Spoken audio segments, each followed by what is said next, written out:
कैलासराणा शिवचंद्रमौळी फणींद्रमाथा मुकुटी झळाळी कारुण्य सिंधू भवदुःखहारी तुझ वीण शंभो मज कोण तारी. श्री पुष्पदंताने रचलेल्या श्री शिवमहिम्न स्तोत्राच्या अर्थामध्ये आपण 2 भागांमध्ये 18 श्लोकांचा अर्थ बघितला. आता तिसऱ्या भागामध्ये 19व्या श्लोकापासून आपण सुरुवात करणार आहोत. 19वा श्लोक आहे, हरिस्ते साहस्त्रम कमलबलिमाधाय पदयोः यदे कोने तस्मिन् निजमुदहर नेत्र कमलम गतो भक्त्युद्रेक परिणतिमसौ चक्रवपुषा त्रयाणां रक्षायै त्रिपुरहर जागर्ती जगताम. या श्लोकात विष्णूची भगवान शंकरावर असणारी भक्ती आपल्याला दिसून येते. हरिस्ते साहस्त्रम, हरिही ते साहस्त्रम कमलबलिम आधाय पदयोः, हरिही म्हणजे विष्णू आणि सहस्त्रम कमलबलिम, 1 सहस्त्र कमळे, आधाय पदयोः, चरणावर वाहण्यासाठी बसलेले असताना, यदे कोणे, यत एकह न, त्यात एक नव्हते. जे 1 सहस्त्र कमळामध्ये 1 कमळ हे कमी पडत होते. विष्णूंची परीक्षा घेण्यासाठी भगवान शंकरांनीच ते अदृश्य केले होते. तस्मिन् निजमुदहर नेत्र कमलम, स्वतःचाच डोळा कमळ म्हणून तेव्हा त्यांनी वाहिला. तेव्हापासून विष्णूंना कमलनयन असं म्हणतात आणि डोळ्यांना सुद्धा कमळाच्या पाकळ्यांची उपमा देण्याची प्रथा सुरू झाली असावी. 1 सहस्त्र संख्या पूर्ण करण्यासाठी आपलाच डोळा उपटून त्यांनी संकल्प पूर्ण केला. गतो भक्त्युद्रेकः परिणतिमसौ चक्रवपुषः. गतो भक्त्युद्रेकः, विष्णूंची एवढी उत्कट भक्तीची एवढी पराकाष्ठा पाहून परिणतिम असौ चक्रवपुषा, त्या भक्तीची परिणती म्हणून, फल म्हणून सुदर्शन चक्राचे रूप धारण करून त्या रूपाने विष्णूच्या हातात राहिला. त्रयाणाम रक्षायै त्रिपुरहर जागर्ती जगताम. हे त्रिपुरहरा, त्रिपुरासुराचा नाश करणाऱ्या त्रयाणाम रक्षायै, 3 लोकांच्या रक्षणासाठी जागर्ती जगताम, आपण जागृत असता.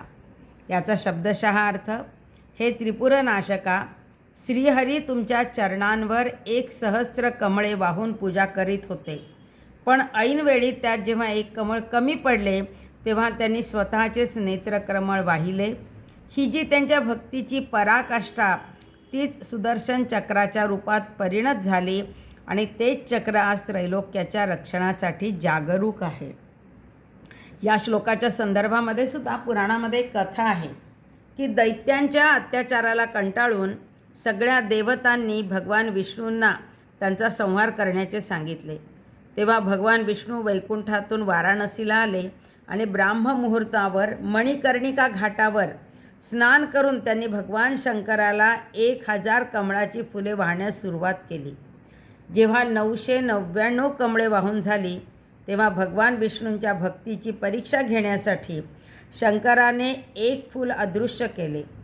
फूल खूप शोधले पण ते सापडले नाही. तेव्हा शंकराला प्रसन्न करण्यासाठी म्हणून विष्णूंनी फुलाच्या जागी आपला डोळा काढून वाहिला. त्यानंतर शंकरांनी प्रसन्न होऊन 3 लोकांच्या पालनाची जबाबदारी विष्णूवर देऊन त्यांना सुदर्शन चक्र दिले. त्या चक्राने विष्णूंनी दैत्याचा संहार करून देवांना सुख प्राप्त करून दिले. पुढचा 20वा श्लोक आहे, क्रतौ सुप्ते जाग्रत त्वमसि फलयोगे क्रतुमतां पकर्म प्रध्वस्तं फलति पुरुषाराधनमृते अतस्त्वां संप्रेक्षक क्रतुषु फलुदान प्रतिभुवं श्रुतौ श्रद्धां बद्ध्वा दृढपरिकरः कर्मसु जनाः. क्रतौ सुप्ते जाग्रत, क्रतु म्हणजे यज्ञ आणि क्रतुमता म्हणजे यज्ञ करणारे किंवा आपण ज्यांना याज्ञिक असे म्हणतो. शंकराच्या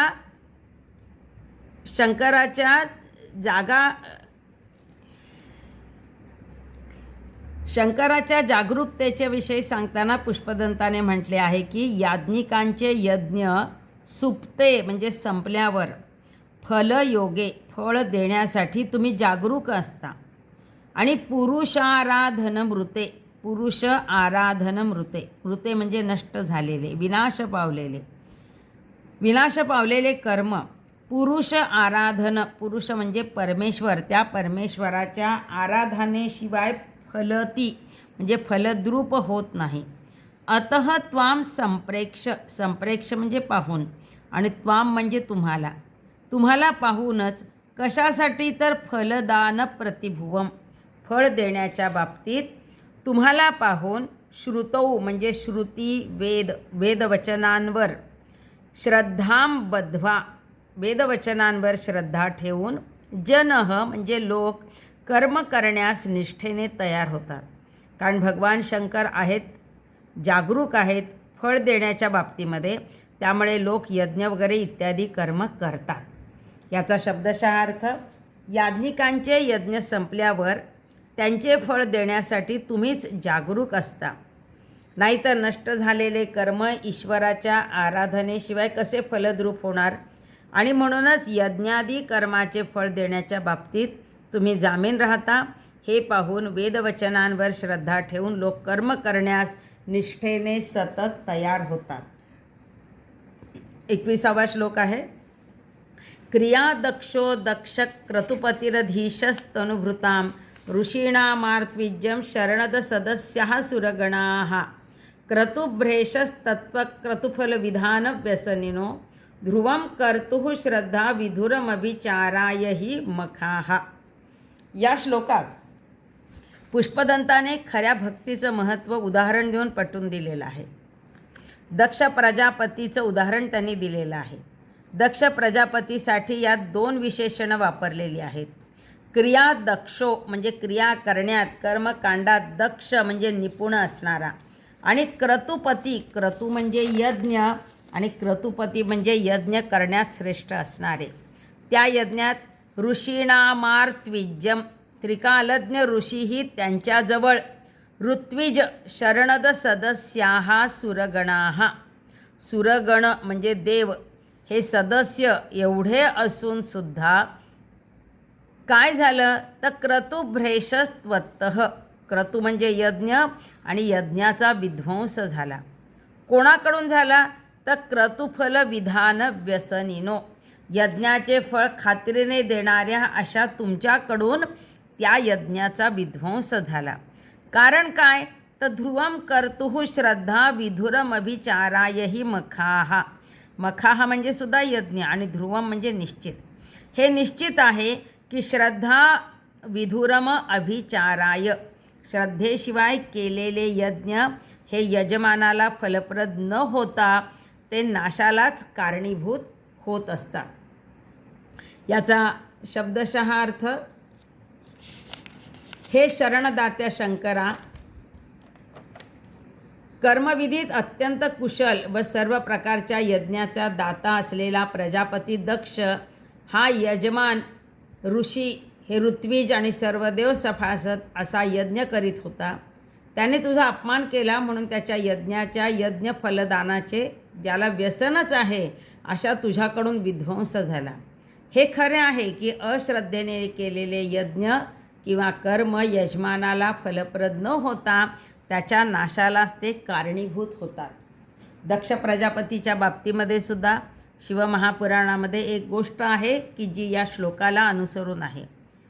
दक्षाने एका महायज्ञाचे आयोजन केले होते. यज्ञासाठी सर्वांना निमंत्रणे दिली. यज्ञाची तयारी पूर्ण केली, पण शंकरांना आमंत्रित केले नाही. त्यांना यज्ञात स्थान देणे योग्य नाही म्हणून त्यांनी दक्षाची प्रिय कन्या सती शंकराची पत्नी हिलासुद्धा बोलवले नाही. यज्ञ सुरू होताच परमशैव दधीची यांनी दक्षाला आठवण करून दिली की ज्याच्या कृपादृष्टीने मंगल कार्ये सुरू होतात त्या भगवान शंकराला निमंत्रण दे. परंतु दक्षाने ऐकले नाही. यज्ञ सफल होणार नाही हे सांगूनसुद्धा त्याने ऐकले नाही. भगवान शंकराची अवहेलना केल्याने तुझा विनाश निश्चित आहे हे सांगून दधीची व अनेक शिवभक्त यज्ञातून निघून गेले. सर्व देव ऋषी दक्षाच्या यज्ञात सहभागी होण्यासाठी जात आहेत हे पाहून सतीने सुद्धा वडिलाकडे यज्ञासाठी जाण्यास भगवान शंकराकडे हट्ट धरला. न ऐकता सती दक्षाकडे यज्ञासाठी गेली आणि शंकराला का बोलवले नाही असे विचारले. एवढेच नाही तर सर्व देव आणि ऋषीमुनींना ती म्हणाली की शंकर नसताना तुम्ही तुमचा यज्ञभाग कसा ग्रहण केला. दक्षाने महादेवाची निंदा केली तेव्हा मात्र तो अपमान सहन न होता तिने अग्निप्रवेश करून देहत्याग करणार असल्याचे सांगितले. त्यानंतर दक्षाच्या यज्ञस्थानी भयानक अशी स्थिती निर्माण झाली, भयकारक अशी स्थिती निर्माण झाली आणि आकाशवाणी झाली की भगवान शंकर सगळ्यांचे स्वामी असताना तू त्यांचा अपमान केला, सतीचा अपमान केला, त्यामुळे तुझा यज्ञ उद्ध्वस्त होईल आणि कोणीही दक्षाला मदत करू नये. सतीच्या प्राणत्यागाचे वृत्त कळताच भगवान शंकर संतप्त झाले आणि त्यांनी आपली एक जटा उपटली. क्रोधाने पर्वतावर आपटली, त्यातून वीरभद्र उत्पन्न झाला. शंकराने वीरभद्राला आज्ञा केली यज्ञाचा विध्वंस कर म्हणून आणि सगळ्यांना मार. वीरभद्र दक्ष यज्ञाच्या ठिकाणी पोहोचला. यज्ञाच्या ठिकाणी सगळी अशुभ गोष्टी घडत होत्या. तेव्हा दक्ष घाबरला व विष्णूकडे गेला. विष्णूने सांगितले की तू पदोपदी त्यांचा अपमान केला आहेस, त्यामुळे तुला मी मदत करू शकत नाही. कोणीही त्याला मदत केली नाही आणि वीरभद्राने युद्ध करून दक्षाला मारले. भक्ती न करता केलेला यज्ञ हा कधीच फलद्रूप होत नाही, याचे हे उदाहरण आहे. पुढचा 22वा श्लोक. प्रजानाथम नाथ प्रसभमभिकं स्वाम दुहितरम गतम रोहित भूताम रिरमयुषमुष्यस्य वपुषा धनुष्पाणेर्यातं दिवमपि सपत्राकृतममुं त्रसन्तं ते द्यापि त्यजतीन मृगव्याधरभसाः. चुकीचे वागल्याने ब्रह्मदेवाला सुद्धा शंकराने कसे शासन केले याचे या श्लोकात पुष्पदंताने वर्णन केलेले आहे. प्रजानाथम नाथ प्रसभमभिकं स्वाम दुहितरम. प्रजानाथम म्हणजे नाथ शंकराला म्हटलेलं आहे आणि प्रजानाथ म्हणजे ब्रह्मदेव. ब्रह्मदेवाने काय केले तर प्रसभम अभिकम स्वाम दुहितरम. प्रसभम म्हणजे जबरदस्तीने, स्वाम दुहितरम, दुहितरम म्हणजे मुलगी. ब्रह्मदेवाने आपली कन्या जी सुंदर अशी संध्या तिला पाहून कामुक झाल्याने तिच्याजवळ जाऊ लागला. गतम रोहित भूताम, रोहित म्हणजे झाड आणि रिरमयिषु मृष्यस्य वपुषा, तेव्हा ती लज्जेने झाडामागे मृगरूपी झाली. तर ब्रह्मदेवाने सुद्धा मृगाचे रूप धारण केले. तेव्हा धनुः पाणेर यातम, धनु म्हणजे बाण आणि पाणी म्हणजे हात. आपण हातात धनुष्यबाण घेतले. जगताचा नियामक असणाऱ्या शंकराने आपले पिनाक नावाचे धनुष्य हाती घेतले आणि ब्रह्मदेवावर बाण सोडले. त्रसंतं ते अद्यह अपि, त्रसंत म्हणजे त्रासलेला आणि भयग्रस्त झालेला ब्रह्मदेव आकाशात गेला. त्यजतीनं मृगव्याधरभसाः, तुझा तो मृगव्याधाचा म्हणजे मृगाचे रूप घेणाऱ्या ब्रह्मदेवाला मारण्यासाठी सोडलेला वेगवान बाण त्याची पाठ सोडत नाही. ह्याचा शब्दशः अर्थ, हे नाथ, हरिणी झालेल्या स्वतःच्या कन्येशी हरिणीच्या रूपाने बळेच रममाण हो इच्छिणाऱ्या कामुक ब्रह्मदेवाला शासन करण्यासाठी हातात धनुष्य घेऊन शिकाऱ्याप्रमाणे आपण वेगाने बाण मारलात आणि त्यामुळे भयभीत होऊन ब्रह्मदेव आकाशात गेला. आजही मृग नक्षत्राच्या रूपात असलेल्या त्याची आर्द्रा नक्षत्राच्या रूपातील आपला वेगवान बाण पाठ सोडत नाही. शिवमहापुराणामध्ये या बाबतीमध्ये सुद्धा एक गोष्ट आहे या श्लोकाच्या संदर्भातील, की संध्या ही ब्रह्मदेवाची मानसकन्या. मदनाच्या विवाहानंतर सर्व मंडळी निघून गेल्यावर संध्या एकटीच राहिली होती. कामाने प्रेरित झाल्याने ब्रह्मदेवाच्या मनात तिच्याविषयी कामविकार उत्पन्न झाला. तेव्हा तिने लज्जेने मृग म्हणजे हरिणीचे रूप घेतले. तेव्हा ब्रह्मदेवाने सुद्धा हरिणाचे रूप घेतले. त्यावेळी शंकराने ब्रह्मदेवाला शासन करण्यासाठी हातात आपले पिनाक धनुष्य घेऊन शिकाऱ्याप्रमाणे वेगाने बाण मारला आणि तो बाण ब्रह्मदेवाच्या शरीरात पिसाऱ्याप्रमाणे शिरून ब्रह्मदेव भयाने स्वर्गामध्ये निघून गेला, अशी ती गोष्ट आहे. पुढचा श्लोक. स्वलावण्या शंसा धृतधनुषमह्नाय तृणवत पुरप्लुष्टं दृष्ट्वा पुरमथन पुष्पायुधमपि यदि स्त्रैणं देवी यमनिरत देहार्थ घटनात तवैती त्वां बद्धा बदवरद मुग्धा युवतयः. स्वलावण्य, लावण्य म्हणजे सौंदर्य, आणि स्वलावण्य हा शब्द या ठिकाणी पार्वतीसाठी आलेला आहे. या श्लोकात स्त्रियांच्या स्वभावाचं वर्णन केलेलं आहे. पार्वतीच्या सौंदर्याच्या भरोशावर तुम्हाला जिंकण्यासाठी पुष्पयुधम, आणि पुष्पायुध म्हणजे मदन, मदनाने काय केलं तर धनुष्यमह्नाय, धनुष्य सज्ज करून तुमच्यावर सोडण्याचा प्रयत्न करत होता. तेव्हा पार्वतीच्या समोरच मदनाला तृणवत म्हणजे गवतासारखा जाळून तुम्ही टाकलं. पुरप्लुष्ट दृष्ट्वा, हे पाहून सुद्धा हे त्रिपुरहरा, यदि स्त्रैणं देवी यमनिरत देहार्थ घटनात, देहार्ध देहाचा अर्धा भाग पार्वतीला म्हटलेला आहे या ठिकाणी, की शंकराच्या शरीराच्या अर्धा भागात त्याने धारण केलेले आहे. हे पाहून यदि स्त्रैणम, जर पार्वती तुला स्त्रैणम म्हणजे स्त्रीसक्त मानत असेल तर दवैती त्वां बद्धा बदवरद मुग्धा युवतयः. बत हा शब्द या ठिकाणी आश्चर्यकारक असा आलेला आहे. अरे रे अशा अर्थाने सुद्धा आलेला आहे, की युवतयः म्हणजे स्त्रिया, मुग्धाः म्हणजे भोळ्या असतात. याचा शब्दशः अर्थ, हे त्रिपुरनाशना, स्वतःच्या म्हणजे पार्वतीच्या सौंदर्याच्या भरोशावर तुम्हाला जिंकण्यासाठी धनुष्य सज्ज करून तुमच्यावर बाण सोडू पाहणाऱ्या कामदेवालाही आपण गवतासारखे क्षणात स्वतःपुढे जाळले.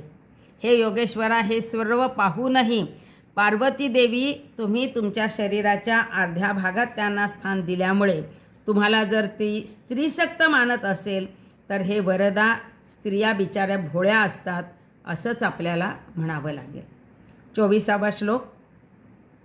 स्मशानेष्वा क्रीडा स्मरहर पिशाच्यः सहचरः चिताभस्मालेपस्त्रकपिनृकरोटी परिकरः अमंगल्यं शीलं तव भवतु नामैवमखिलं तथापि स्मर्तॄणां वरद परमं मंगलमसि. स्मरहर, स्मर म्हणजे मदन, आणि स्मरहर म्हणजे मदनाचे हरण करणारा म्हणजे शंकर, मदनाला मारणारा. स्मरहर हे विशेषण शंकरासाठी वापरलेले आहे. हे स्मरहर हे मदननाशना. स्मशानात आपला विहार असतो. स्मशानेष्वा क्रीडा, क्रीडा म्हणजे विहार. स्मशानात आपला विहार असतो. सर्वसामान्यांना जे अशुभ आहे, जे अपवित्र आहे, तिथे तुम्ही विहार करता. आणि पिशाच्याहा सहचराहा, सहचर म्हणजे साथीदार, मित्र. हे मित्र कोण आहेत तर पिशाच. आणि चिताभस्मालेप, चिते भस्म, चितेची राख, हे तुमचं काय आहे, अंगाला लावायचे उठणे आहे. आणि स्त्रगपी नृकरोटी परिकरः, स्त्रग म्हणजे माळ, गळ्यामध्ये माळा कोणाच्या आहेत तर नृकरोटी, करोटी म्हणजे कवटी, आणि मृत माणसाच्या कवटीची माळ ही आपण धारण करता. अमंगल्यम शीलम तव, तुझे शील म्हणजे तुझं आचरण हे सर्वसामान्यांच्या मानाने अमंगलच आहे. भवतु नामैवमखिलम, अखिलम म्हणजे एकंदरीत व्यवहाराच्या दृष्टीने जर पाहिलं तर हे सगळं अमंगल आहे. तथापि तरीसुद्धा स्मर्तॄणाम, स्मरण करणारे, तुझे स्मरण करणारे तुझे जे भक्त आहेत त्यांना मात्र वरद, हे वरदायका, परममंगलम असी, तुझे नाव हे निरंतर परममंगल करणारेच आहे. याचा शब्दशः अर्थ, हे कामनाशना, स्मशानात आपला विहार, पिशाच आपले साथीदार, चिताभस्म हे अंगाचे उठणे, आणि नर कपालाची गळ्यात माळ, असे आपले सारे आचरण व्यवहाराच्या दृष्टीने खुशाल अमंगळ असो तरीसुद्धा हे वरदायका आपले स्मरण करणाऱ्यांचे मात्र ते परम कल्याण करणारेच असते. पुढचा श्लोक. मन प्रत्यक चित्ते सविधमवधायात् मरुतः प्रभृष्यद्रोमाण प्रमद सलिलोत्संगित दृशः यदा लोक्याह्लादं हृद इव निमज्जामृतमये दधत्यन्तस्तत्त्वं किमपि यमिनस्तत् किल भवान्. मन प्रत्यक चित्ते सविधमवधायात् मरुतः. योगीजन काय करतात तर प्राणायाम इत्यादी अष्टांग योग साधनेने आपले मन काय करतात, विषयापासून परावृत्त करतात आणि विषयापासून परावृत्त करून हृदय कमलात ते स्थिर करतात. तेव्हा काय होतं तर वृष्य म्हणजे आनंदाने आणि प्रवृष्य म्हणजे अतिशय आनंदाने. प्रवृष्यत रोमाण म्हणजे रोमांच, अतिशय आनंदाने रोमांच उभे राहतात. प्रमद सलिलोत्संगित दृशः, त्यांचे नेत्र सलिल म्हणजे आनंदाश्रूंनी भरून जातात. यदा लोक्याह्लादम, यदा म्हणजे अशा रीतीने जे काही तत्व पाहिल्यावर निमज्ज म्हणजे बुडी मारणे, अमृतमय अमृताच्या डोहात बुडी मारल्याप्रमाणे त्यांना आनंद होतो. दधत्यंतस्तत्वम, त्वम म्हणजे तू हे तत्व म्हणजे हे शंकरा हे तत्व काय आहे तर तूच आहे. योगीजन याप्रमाणे आचरण करत असतात. याचा शब्दशः अर्थ. हे भगवान, योगीजन शास्त्रोपदिष्ट विधीने प्राणायामादिकांनी आपले मन विषयांपासून वळून हृदय कमळात स्थिर करतात. तेव्हा ते रोमांचित होतात, त्यांचे डोळे आनंदाश्रूंनी भरून जातात. त्यावेळी ज्या कोणाच्या विलक्षण तत्वाच्या दर्शनाने त्यांच्या अंतःकरणात अपरिमित दिव्य आनंद प्रकट होतो, ते निर्गुण आनंद स्वरूप ब्रह्मतत्व निश्चयाने तूच आहेस. पुढचा 26वा श्लोक. त्वमर्कस्त्वं सोमस्त्वमसि पवनस्त्वं हुतवः स्वमापस्त्वं व्योमत्वमुधरणिरात्मा त्वमिति च परिच्छिन्नामेवं त्वयि परिणता बिभ्रतु गिरं न विध्वस्ततत्त्वं वयमिह तु यत्त्वं न भवसि. त्वमर्कस्त्वं या श्लोकामध्ये भगवान शंकराचं वर्णन करताना पुष्पदंताने म्हटलेले आहे की त्वम अर्क म्हणजे सूर्य. त्वम अर्क, तू सूर्य आहेस. सोमत्वम असी, सोम म्हणजे चंद्र, तुम्ही चंद्र आहात. पवन म्हणजे वारा, तुम्ही वारा आहात. हुतवह म्हणजे अग्नी, त्वम तुम्ही अग्नी आहात. आणि आप म्हणजे जल आणि व्योम म्हणजे आकाश आणि धरणी म्हणजे पृथ्वी आणि आत्मा म्हणजे हे सगळे तुम्हीच आहात. ह्या सगळ्या गोष्टी तुम्हीच जरी असला तरी परिच्छिन्नाम एव त्वयि परिणतः, मर्यादित रूपामध्ये तुमचं जरी वर्णन केलेलं असलं, तुमचं वर्णन असं मर्यादित रूपामध्ये करोत, पण वयम आम्हाला मात्र विध्वस्त तत्वम या जगामध्ये तुम्ही नाहीत असे कोणतेही तत्व, कोणतीही वस्तू किंवा कोणतेही ठिकाण आढळत नाही. याचा शब्दशः अर्थ. हे भगवन, विद्वज्जन, तू सूर्य आहेस, तू चंद्र आहेस, तू वायू आहेस, तू अग्नी आहेस, तू जल आहेस, तू आकाश आहेस, तू पृथ्वी आहेस, अशा प्रकारे तुझे मर्यादित स्वरूपात वर्णन करतात. पण आम्हाला मात्र या जगात तू नाहीस असे कोणतेही तत्व किंवा कोणतीही वस्तू आढळत नाही. 27वा श्लोक. त्रयींतिस्त्रो वृत्तिर्स्त्रीभुवनमथो त्रीनपि सुरान् अकाराद्दैर्वर्णे स्त्रीभिरभिधत्तीर्ण विकृतिः तुरीयन्ते धामध्वनिभिरवरुन्धानमणुभिः समस्तं व्यस्तं त्वां शरणदगृणात्योमिति पदम. या श्लोकामध्ये ओम हे जे पद आले आहे त्याविषयी सांगितलेले आहे की हे चौथे पद आहे. असं म्हणतात की त्रयींतिस्त्रो, त्रयी म्हणजे 3 वेद, ऋग्वेद, यजुर्वेद आणि सामवेद. तिस्त्रो वृत्ती, 3 वृत्ती किंवा 3 अवस्था, जागृती, स्वप्न, सुषुप्ती. त्रिभुवन, स्वर्ग, मृत्यू आणि पाताळ हे 3 लोक. त्रीनपी सुरान, सुर म्हणजे देव, ब्रह्मा विष्णू आणि महेश हे 3 देव, यांना अकारादेर वर्णे, अकार उकार आणि मकार या 3 वर्णांनी बोध करणारे त्रिभिरभिधत्तीर्ण विकृतीही, शिवाय सर्व विकारांच्या पलीकडे असणाऱ्या तुरीयम म्हणजे चौथे, तुमच्या चौथ्या परमपदाचा सूक्ष्म ध्वनींनी बोध करून देणारे ओम हे तुमचे पद, समस्तम व्यस्तम त्वाम शरणद गृणात्योमिति पदम, हे ओम हे जे तुमचे पद आहे ते चतुर्थ रूपीचे ज्ञान करून समस्त म्हणजे समष्टीरूप आणि व्यस्त म्हणजे व्यष्टीरूप अशा तुझेच वर्णन करणारे आहे. याचा शब्दशः अर्थ, हे महादेवा, ऋग्वेद, यजुर्वेद, सामवेद हे 3 वेद, जागृती, स्वप्न, सुषुप्ती या 3 अवस्था, स्वर्ग, मृत्यू, पाताळ हे 3 लोक, ब्रह्मा विष्णू महेश हे 3 देव, यांचे अकार उकार आणि मकार या 3 वर्णांनी बोध करणारे, शिवाय सर्व विकारांच्या पलीकडे असणाऱ्या तुमच्या चौथ्या परमपदाचा सूक्ष्मध्वनींनी बोध करून देणारे ओम हे पद व्यष्टीरूपात आणि समष्टीरूपात असणाऱ्या तुमचेच वर्णन करते. 28वा श्लोक. भवशर्वो रुद्र पशुपती रथोग्रस्सह महां तथा भीमेशानाविति यदभिधानाष्टकमिदम् अमुष्मिन् प्रत्येकं प्रविचरति देवश्रुतिरपि प्रिया यास्मै धामने प्रणहित नमस्योस्मी भवते. भव म्हणजे संसार रूपात प्रगट होणारे, शर्व म्हणजे कष्टांना नष्ट करणारे, भवशर्वो रुद्र, रुद्र म्हणजे भयानक, आणि पशुपती, पशुपती म्हणजे पशूंचे स्वामी, आणि पशुपती रथोग्र, पशुपती म्हणजे पशूंचे स्वामी आणि उग्र म्हणजे अत्यंत उग्र स्वरूप, महादेव म्हणजे देवांचे देव, आणि भीम म्हणजे भयानक रूप असणारे.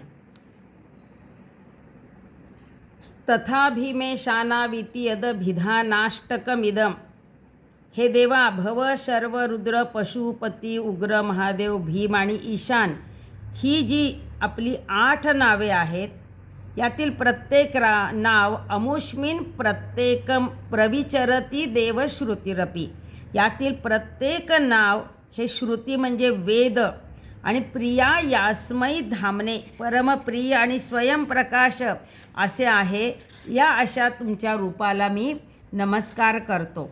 याचा शब्दशः अर्थ, हे देवा, भव शर्व रुद्र पशुपती उग्र महादेव भीम आणि ईशान ही जी तुझी 8 नावे आहेत, त्या प्रत्येक नावाच्या ठिकाणी ओंकाराप्रमाणे वेदमंत्रच प्रवृत्त होतात. अर्थात ही सर्व नावे वेदोक्तच आहेत, म्हणून अत्यंत प्रिय आणि समस्त जगाचे आश्रयस्थान अशा तुला मी साष्टांग प्रणिपात करतो. पुढील श्लोकांचा अर्थ आणि फलश्रुती ही आपली 4थ्या भागामध्ये पूर्ण होणार आहे. कायेन वाचा मनसेंद्रियैर्वा बुद्ध्यात्मना प्रकृतिस्वभावात् करोमि यद्यत् सकलं परस्मै नारायणायति समर्पयामि.